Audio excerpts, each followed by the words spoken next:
अल्हम्दुलिल्लाह नहमदुहु व नस्तईनुहु व नस्तगफिरुह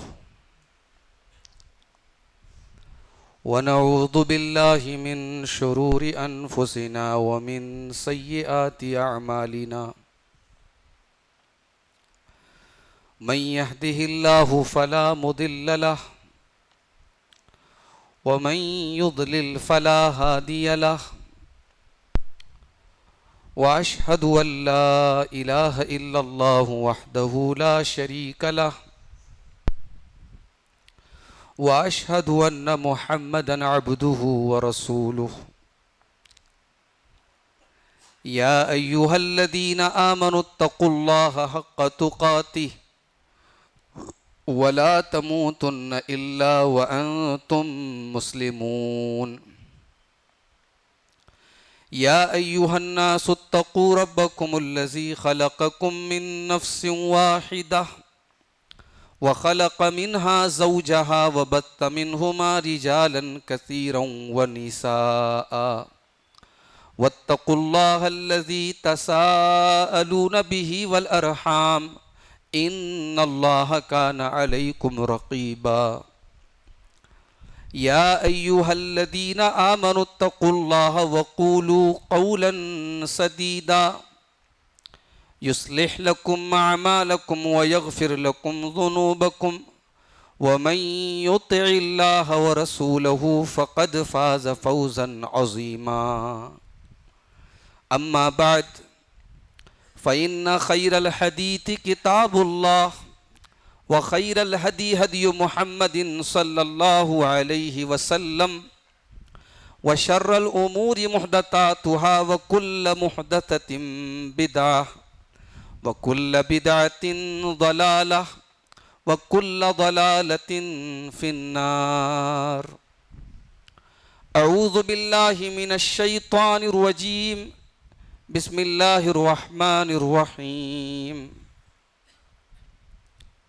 वला तुख़्ज़िनी यौम युबअसून यौम ला यनफ़उ मालुन वला बनून इल्ला मन अतल्लाह बिक़ल्बिन सलीम। मोहतरम हाज़रीन, बुज़ुर्गों और दोस्तों, नौजवान साथियों, माँओं और बहनों, प्यारे बच्चों,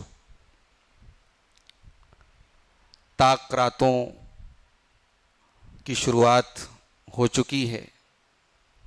पहली ताक रात कल गुज़री और हम जानते हैं कि जब ताक रातें आती हैं तो जो दरमियान की रातें होती हैं, चूँकि ताक रातों में पूरी पूरी रात आमतौर से लोग जागते हैं, इसलिए बीच की रातों में थोड़ा लोगों की हाज़िरी भी कम रहती है और थोड़े लोग सुस्त भी पड़ जाते हैं।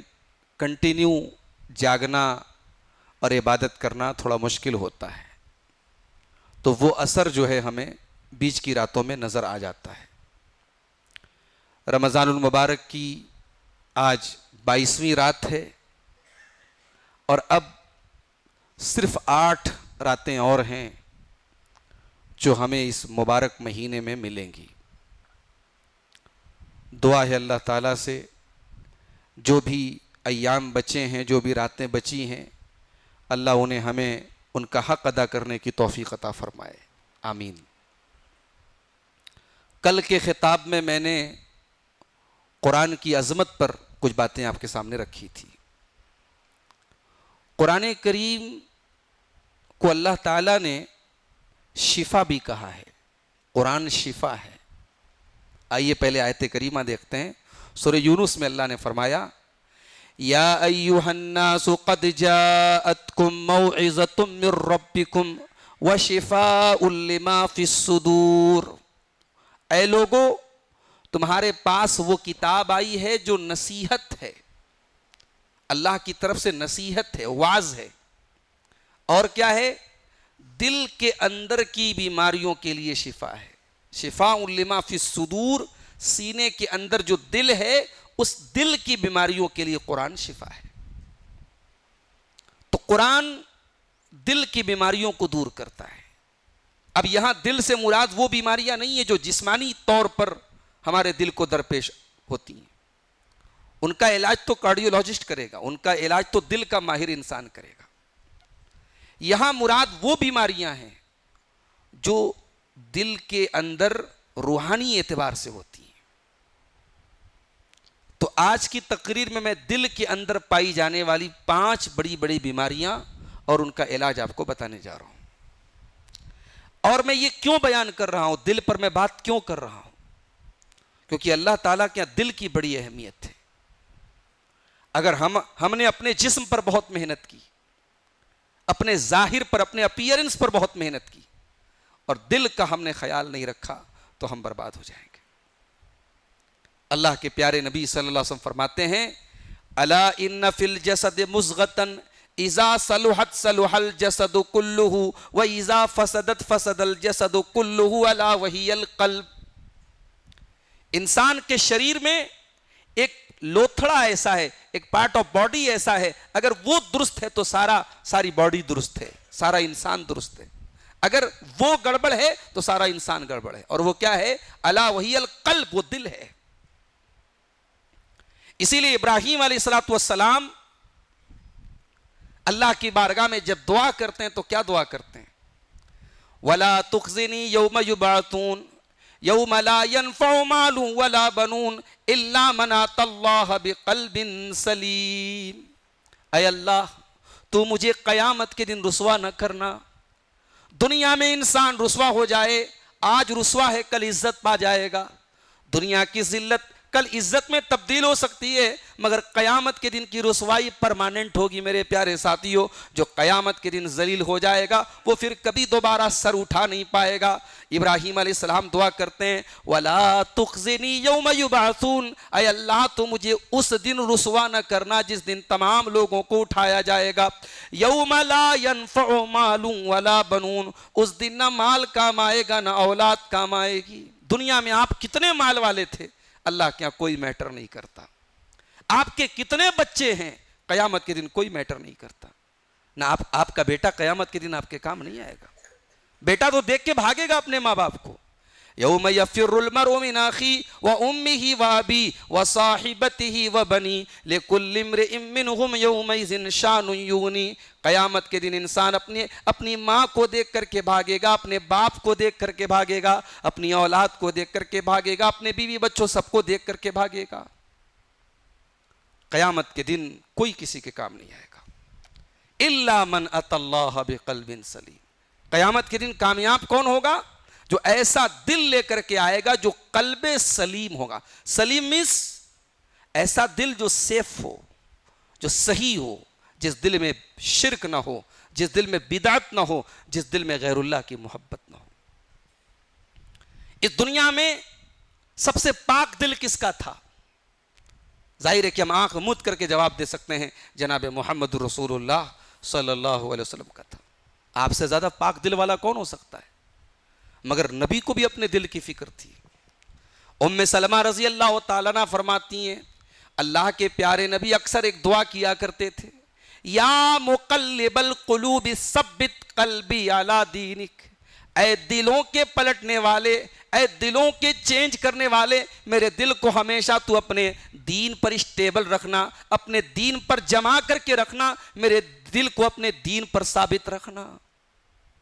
उम्मे सलमा रजी अल्लाह ताला अन्हा ने पूछा, ऐ अल्लाह के नबी, आप ये दुआ बार बार क्यों करते हैं? कि आपको अपने दिल के बारे में भी डर है कि आपका दिल चेंज हो जाएगा?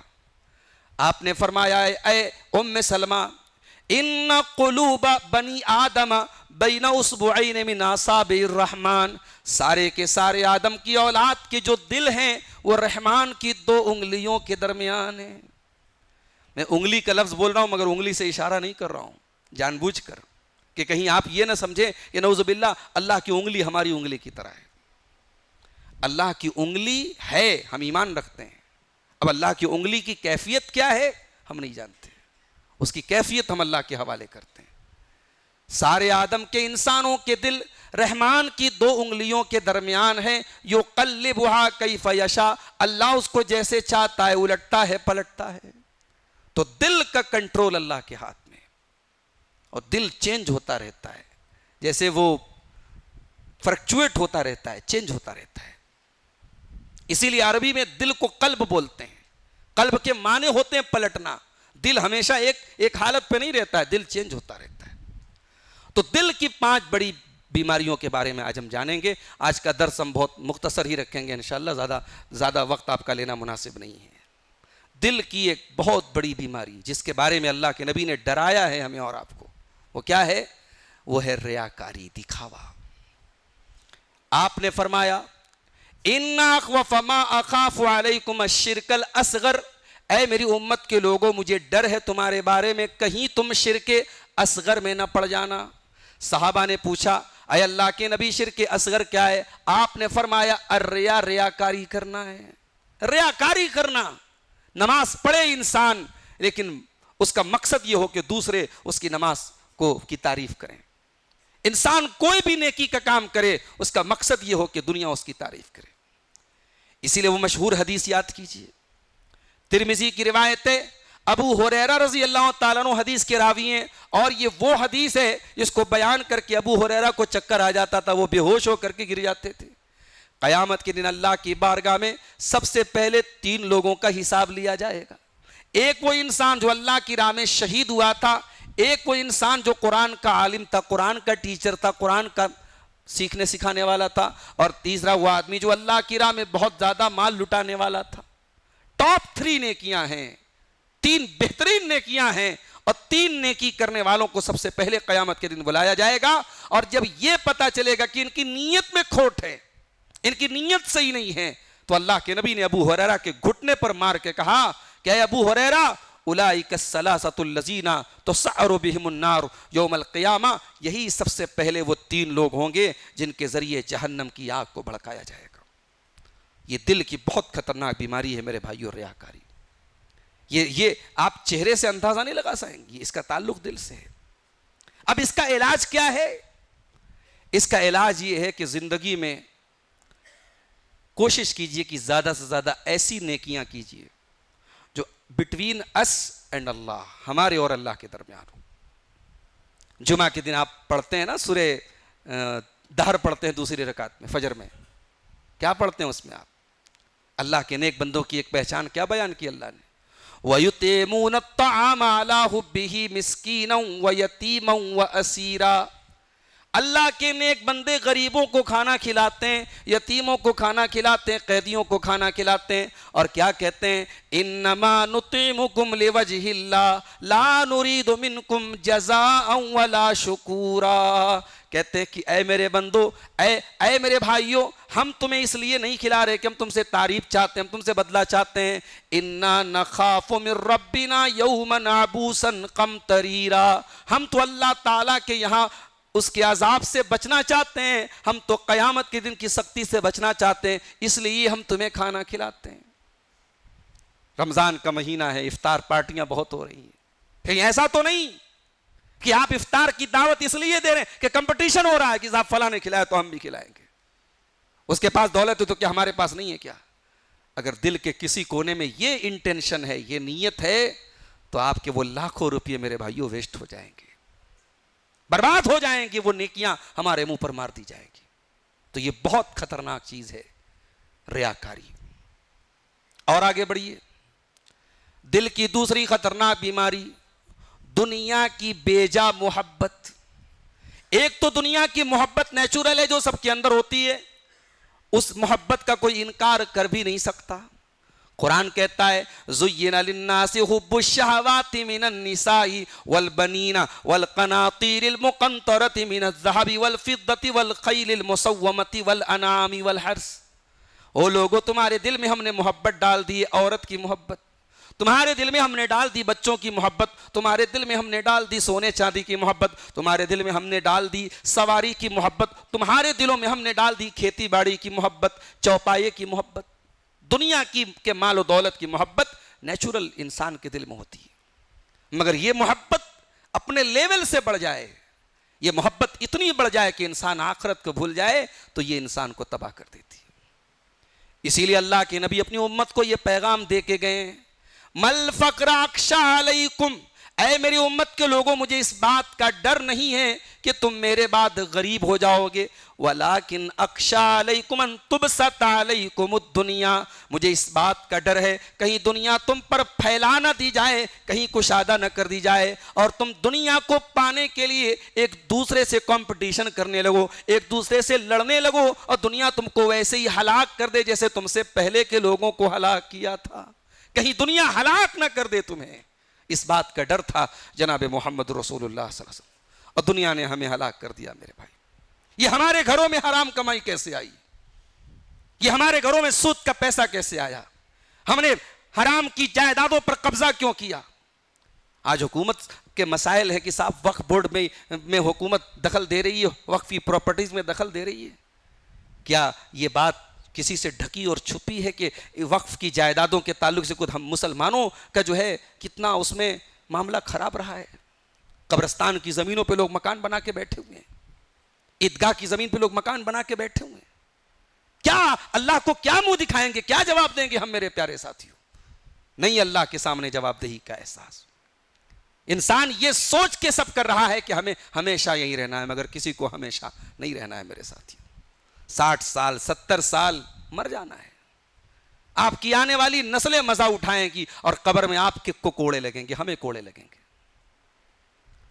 मजा हमारी औलादें चखेंगी और उस हराम कमाई की सजा हम भुगतें। ये कौन सी अक्लमंदी है मेरे प्यारे साथियों।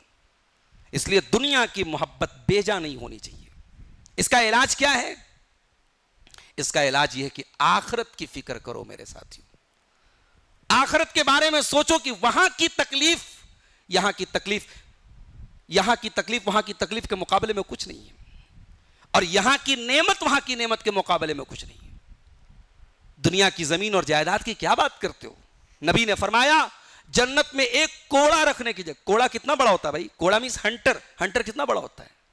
1 स्क्वायर फीट का होता होगा मैक्सिमम। अल्लाह के नबी ने फरमाया कि जन्नत में एक कोड़ा रखने की जगह खैरुम मिन दुनिया व मा फीहा, दुनिया और दुनिया की तमाम नेमतों से बेहतर है। जरा सोचो मेरे साथियों, उसके लिए कोई कोशिश नहीं, उसके लिए कोई पहल नहीं, उसके लिए कोई कंपटीशन नहीं। दुनिया की लड़कियों के पीछे हमारा नौजवान भाग रहा है, हराम रिलेशनशिप कर रहा है, मोहब्बत के नाम पे जो है इश्कबाजी के नाम पे हराम रास्ते अपना रहा है। दुनिया की खूबसूरत से खूबसूरत औरतें अगर तुम्हारे निकाह में आ भी जाएं तो क्या वो जन्नत की हूरों का मुकाबला कर सकती हैं? अल्लाह के नबी ने फरमाया जन्नत की अगर कोई औरत जमीन में झांक दे, जमीन में सिर्फ झांक दे, तो उसकी रोशनी से, उसकी खुशबू से जमीन और आसमान भर जाएंगे। और वला नसीफुहा अला रासिया खैरु मिन दुनिया व मा फीहा, और जन्नत की औरत के सर का दुपट्टा दुनिया और दुनिया की तमाम नेमतों से बेहतर है। अल्लाहु अकबर। इसका मतलब कि जन्नती औरत भी दुपट्टे वाली होगी। वो दुनिया की टॉप स्कर्ट वाली औरत नहीं होगी जन्नत की औरत। जन्नत की औरत दुपट्टे वाली होगी। जिसको जन्नत में जाना है वो दुपट्टा इख्तियार करेगी, वो हिजाब इख्तियार करेगी। जिसको जहन्नम में जाना है वो टॉप स्कर्ट पहने। तो ये आखिरत की नेमतों के बारे में जब हम सोचेंगे और आखिरत के अजाब के बारे में जब सोचेंगे तो दुनिया पानी हो जाएगी मेरे साथियों। दुनिया क्या है? दुनिया पानी है। इसीलिए अल्लाह के नबी फरमाते हैं मन का नतिल आखिरत हम्महु, जिसने आखिरत को अपनी जिंदगी का टारगेट बना लिया, जअलल्लाहु गिनाहु फी क़ल्बिही, अल्लाह ताला उसके दिल को बेनियाज कर देगा, उसके दिल को अल्लाह ताला गनी बना देगा, उसके दिल को अल्लाह ताला ऐसा बना देगा वो हर हाल में पुरसुकून रहेगा। व जमालहु शमलहु, और अल्लाह ताला उसके मसाइल को हल कर देगा। व अततहु दुनिया वही रागिमतुन, और दुनिया चल करके उसके पास आएगी। आखिरत से अपना ताल्लुक जोड़ दो, दुनिया कहीं जाने वाली नहीं। दुनिया तो मिलेगी, जो मुकद्दर में दुनिया है वो जरूर मिलेगी। मैं यहां ये मना नहीं कर रहा हूं कि आप दुनिया के लिए मेहनत न कीजिए, मेहनत कीजिए, मगर जाहिर है कि हम जिंदगी में जो ज्यादा इंपॉर्टेंट चीज होती है उसके लिए ज्यादा मेहनत करते हैं।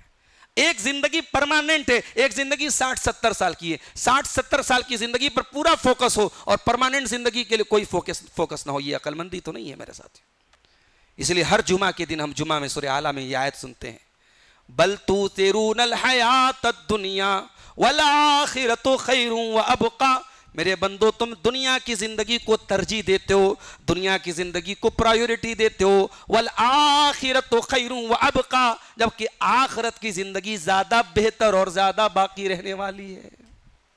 तो ये दूसरी बीमारी है। और इसका इलाज क्या है?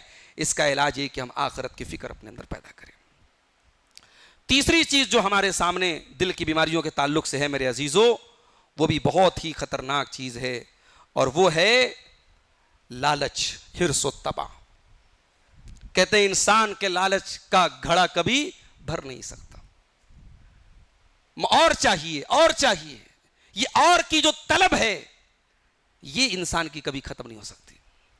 लौ अन्ना लिब्ने आदम वादियान मिन ज़ाबिन लब्तगा सालिसन, अल्लाह के नबी फरमाते अगर आदम के बेटे को सोने के 2 पहाड़ भी मिल जाए तो वो तीसरे की तमन्ना करेगा। वला यमलउ जौफ इब्ने आदम इल्ला तुराब, और इंसान के पेट को अगर कोई चीज भर सकती है तो कब्र की मिट्टी भर सकती है। अब ये लालच का इलाज क्या है? इसका इलाज है कनात। कनात मींस सेटिस्फैक्शन। अपनी जिंदगी से सेटिस्फाइड हो जाओ मेरे साथियों। बेहतर की कोशिश करो, अच्छी अपनी जिंदगी को अच्छा बनाने की कोशिश करो, और जो जिंदगी मिली है उस पर अल्लाह का शुक्र अदा करो। क्यों? क्योंकि आपसे भी बहुत ज्यादा प्रॉब्लम में दुनिया में लोग पड़े हुए हैं। किसी को अल्लाह ताला ने सिर्फ बेटियां दी है, अब बेचारा परेशान है, काश कोई बेटा होता। अरे भाई, दुनिया में कितने लोग हैं जिनको औलाद ही नहीं। आपकी औलाद नाफरमान है, दुआ करो मेरे भाई, कोशिश करो इस्लाह की। नाफरमान औलाद है तो इंशाअल्लाह कोशिश करो, हो सकता है कल फरमा बरदार हो जाए। लेकिन हमने तो ऐसी औलादों को भी देखा है कि सब कुछ ठीक है, दिमाग नहीं काम कर रहा है, पागल है, माँ बाप के लिए अजाब बना हुआ है। जवान बेटा है, जवान बेटी है, कहीं ट्रेन में इंसान जा रहा है, जोर जोर से हंस रहा है, कपड़े फाड़ रहा है, नंगा हो जाता है, माँ बाप के लिए अजियत बना हुआ है। अपनी औलाद है, माँ बाप कुछ बोल भी नहीं सकते, वो माजूर है, पागल है। ऐसी औलादें भी मेरे भाइयों मिलती हैं लोगों को। तो आपको जब जिंदगी से बहुत शिकायत हो तो आप उनके बारे में सोचो जो आपसे ज्यादा परेशान है। इसीलिए अल्लाह के प्यारे नबी फरमाते हैं कि ओ लोगों, जिसको अल्लाह ताला 3 नेमतों को दे दे, कद अफलहा मन अस्लमा व रुज़िक़ कफ़ाफ़न व क़न्नाहु अल्लाहु बिमा आता। वो इंसान कामयाब है जिसको 3 नेमतें मिल जाएं, इस्लाम की नेमत मिल जाए, अल्लाह ताला ने आपको मुसलमान बनाया, इस पर अल्लाह का शुक्र अदा करो। दूसरी चीज, अल्लाह ताला आपको इतनी रोजी दे दे जिस रोजी में आप किसी के मोहताज न हो। अभी किसी का मैसेज आया मेरे पास, 2-3 बच्चियां हैं और उन बच्चियों के लिए उन्होंने जेवर रखा हुआ है सोने का। बच्चियों की मां का मेरे पास मैसेज आया। अब मैं जवाब नहीं दे पा रहा हूं, मैं इस मसले का क्या जवाब दूं। उन्होंने कहा कि मौलाना मेरी बच्चियां हैं, अभी 3 बच्चियां हैं, सोना रखा हुआ है मैंने, सोना निसाब को पहुंच रहा है, मेरे पास ज़कात देने की ताकत नहीं है, मैं इतनी गरीब हूं, उस सोने को अगर हटा दो तो मेरे पास कुछ नहीं है, मैं ज़कात की हकदार हूं, अगर मैं ज़कात लेती हूं तो क्या अपनी ज़कात को अपने बच्चों पर खर्च कर सकती हूं।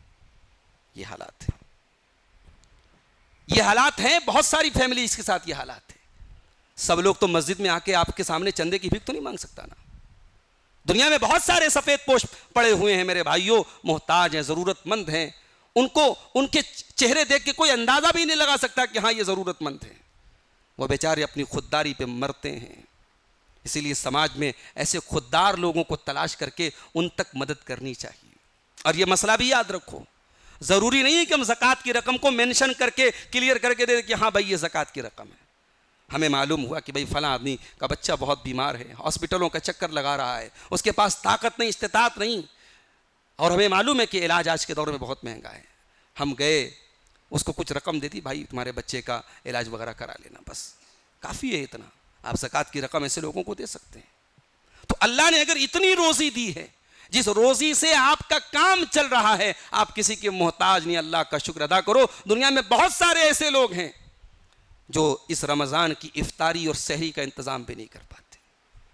आप तो अपने बच्चों के लिए ईद पर नए नए कपड़े बनवा रहे हैं, वो अपने बच्चों के नॉर्मल कपड़े खरीदने की ताकत नहीं रखते। वह रोज़ी का कफ़ाफ़न, अल्लाह ने इतनी रोज़ी दे दी जो आपकी ज़रूरतों के लिए पूरी है। वह कन्नाहुल्लाहु बिमा आता, और अल्लाह ने जो दिया है उस पर सेटिस्फाइड कर दिया है। ये 3 नेमतें अगर मिल जाएं, अल्लाह के नबी ने फरमाया वो इंसान सबसे बड़ा कामयाब है। और चौथी बीमारी दिल की क्या है? तकब्बुर, अपने आप को बड़ा समझना। अपने आप पर गुरूर करना, घमंड करना, अपनी दौलत पर, अपनी शोहरत पर, अपने नाम पर तकब्बुर करना। अभी हाफिज साहब परसों पढ़ा रहे थे तरावी की नमाज, गालिबन ताकरात में ही मैंने सुना था, ये आयत पढ़ी थी सूरह आराफ की, सासरिफु अन आयाती अल्लज़ीना यतकब्बरून फिल अर्दि बिगैरिल हक़्क़ि, मैं अपनी आयतों से उन लोगों को फेर दूंगा, उन लोगों को अपनी आयतों पर ईमान लाने की तौफीक नहीं दूंगा जो ज़मीन के अंदर तकब्बुर करते हैं। व इन यरौ कुल्ला आयतिन ला युमिनु बिहा, अगर हर आयत वो देख लें, हर निशानी देख लें, तब भी वो ईमान लाने वाले नहीं हैं। व इन यरौ सबील रुश्दी ला यत्तखिज़ूहु सबीला, अगर वो हिदायत का रास्ता देख ले तब भी उसको नहीं अपनाएंगे। व इन यरौ सबीलल गय्य यत्तखिज़ूहु सबीला, और गुमराही का रास्ता देख ले तो उसको अपना रास्ता बना लेंगे। तकब्बुर जो होता है ना, वो इंसान को अंधा बना देता है। What is right, what is wrong नहीं जानता वो ये जानता है जो मेरा ईगो बोल रहा है, जो मेरा तकब्बुर बोल रहा है वही करेक्ट है, वही सही है। इसलिए कभी तकब्बुर से अपने दामन को बचाओ, ये इतनी खतरनाक चीज है। अल्लाह के नबी फरमाते हैं कि अल्लाह ताला कहता है अल किब्रिया और रिदाई, तकब्बुर मेरी चादर है। तकब्बुर अल्लाह की चादर है, तकब्बुर अल्लाह को सूट करता है। इसीलिए हम पांचों टाइम की नमाज में कितनी बार अल्लाहु अकबर बोलते हैं, अल्लाह सबसे बड़ा है। ये जब हम अल्लाह सबसे बड़ा बोलते हैं ना, तो ये हम अल्लाह की बड़ाई के साथ साथ इसका ऐलान करते हैं कि अल्लाह हम बहुत छोटे हैं, हम तेरे बंदे हैं। जब हम सजदे में जाके सुभान रब्बियल आला कहते हैं, अपनी पेशानी को, अपनी नाक को जमीन पर रगड़ के कहते हैं कि अल्लाह तू हमारा रब है और तू आला है, तू सबसे बुलंद है। अय अल्लाह, मैं तो इसी मिट्टी से पैदा हुआ हूं और इसी मिट्टी पर तेरी बारगाह में सजदा कर रहा हूं। इसीलिए नमाज हमको हमारी औकात याद दिलाती है। नमाज में बार बार हम अल्लाह की बुलंदी का, अल्लाह की तकबीर का, अल्लाह की बड़ाई का ऐलान करते हैं। जो इंसान कायदे से नमाज पढ़ेगा वो कभी तकब्बुर नहीं कर सकता। जो इंसान बार बार नमाज में अल्लाह को आला मान ले, अल्लाह को अजीम मान ले, अल्लाह को अकबर मान ले, फिर उसे किस बात का गुरूर रहेगा मेरे साथियों। तो तकब्बुर मत करना मेरे साथियों, ये दिल की बड़ी खतरनाक बीमारी है। और तकब्बुर का इलाज क्या है? तकब्बुर का इलाज ये है कि इंसान अपनी औकात को जाने, इंसान की मेरी औकात क्या है। अलम नखलुकुम मिन माइन महीन, क्या हमने तुमको हकीर पानी से पैदा नहीं किया।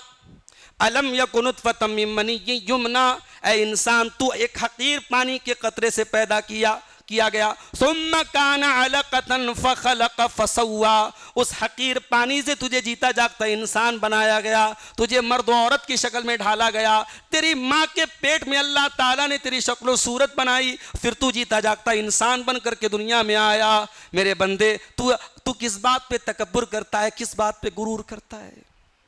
इंसान अपनी औकात को जाने, अपनी हैसियत को जाने, अपनी पैदाइश पर गौर करे तो कभी तकब्बुर नहीं कर सकता। और लास्ट चीज जो है मेरे प्यारे साथियों, दिल की बीमारी, दिल का सख्त हो जाना। दिल का सख्त हो जाना, दिल जब सख्त हो जाता है ना, तब इंसान बुराई को बुराई नहीं समझता। कुरान पढ़ते रहो, उस पर कोई फर्क पड़ने वाला नहीं। जब दिल सख्त हो जाता है, बड़े बड़े गुनाहों के बाद भी इंसान के दिल में यह एहसास नहीं पैदा होता कि मैंने गलत किया है। और जब दिल नरम होता है, इंसान से कोई गुनाह होता है तो कांपने लगता है कि मैंने बहुत बड़ा गुनाह कर दिया।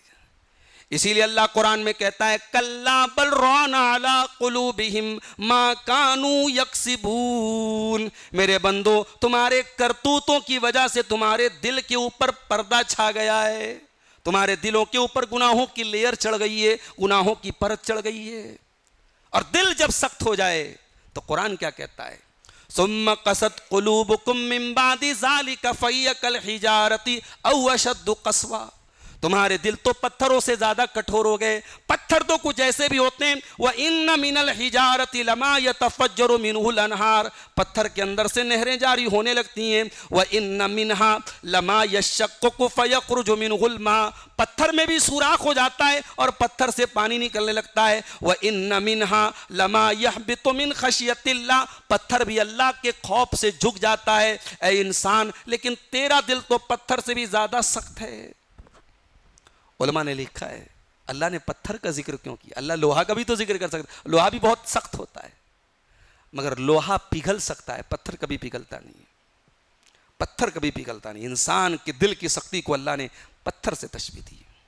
तो दिल की सख्ती बहुत बड़ी बीमारी है। इसका इलाज क्या है? इसका 3 इलाज आपको बदले, ये भी एक पूरा टॉपिक है दिल की सख्ती का इलाज। मैं टुमकुर गया था, वहाँ इस मौजू पर मैंने खिताब किया था, इंटरनेट पर मौजूद होगा, आप उसको सुन सकते हैं। दिल की सख्ती का एक इलाज तो ये है कि आप कुरान को पढ़ें, कुरान को सुनें, कुरान से अपना ताल्लुक जोड़ लें। दिल की सख्ती का एक इलाज ये है कि मौत को कसरत से याद करें। और दिल की एक सख्ती का इलाज ये भी है कि किसी यतीम के सर पे मोहब्बत से हाथ फेर दें, किसी यतीम की परवरिश कर लें, या कम से कम उसकी परवरिश में, उसकी तालीम में, उसकी कफालत में हिस्सा ले लें। जब आपकी ज़िंदगी में ये रहेगा कि नहीं, मैं किसी यतीम के सर पे मैंने हाथ रखा है, तो ये दिल सॉफ्ट होगा। इस दिल की अगर सख्ती को दूर करना है तो ये 3 काम ज़रूर कर लो। कुरान से ताल्लुक़ जोड़ लो, मौत को कसरत से याद करो, कब्रस्तान जाया करो। और जब हम कब्रस्तान बोलते हैं तो हम हाजी अली की दरगाह नहीं बोलते हैं, हम कचौछा और अजमेर की दरगाह नहीं बोलते, वहाँ जाके किसी को मौत याद नहीं आती।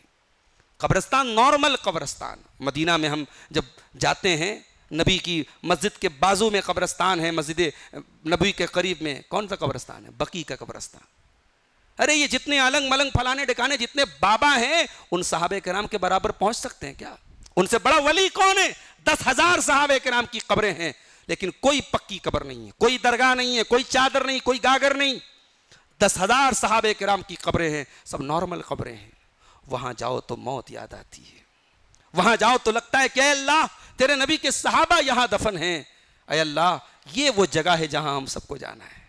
तो कब्रस्तान जाओ और अपने अंजाम के बारे में सोचो, तो ये ऑटोमेटिक दिल जो है मेरे भाइयों ये नर्म हो जाएगा। तो दिल की ये चंद बीमारियां और उनका इलाज मैंने आपके सामने बयान किया है। अल्लाह ताला से दुआ है रब्बुल आलमीन इन बीमारियों से हम सबकी हिफाजत फरमाए। रब्बुल आलमीन हमारे दिलों की को अपनी इताअत और अपने दीन के कामों पे जमा के रखे। अल्लाह जब तक दुनिया में ज़िंदा रखे, इस्लाम पर ज़िंदा रखे और हमारा ख़ात्मा ईमान पर हो। आमीन व आखिर दावाना अनिल हम्दुलिल्लाहि रब्बिल आलमीन। वस्सलामु अलैकुम व रहमतुल्लाहि व बरकातहू।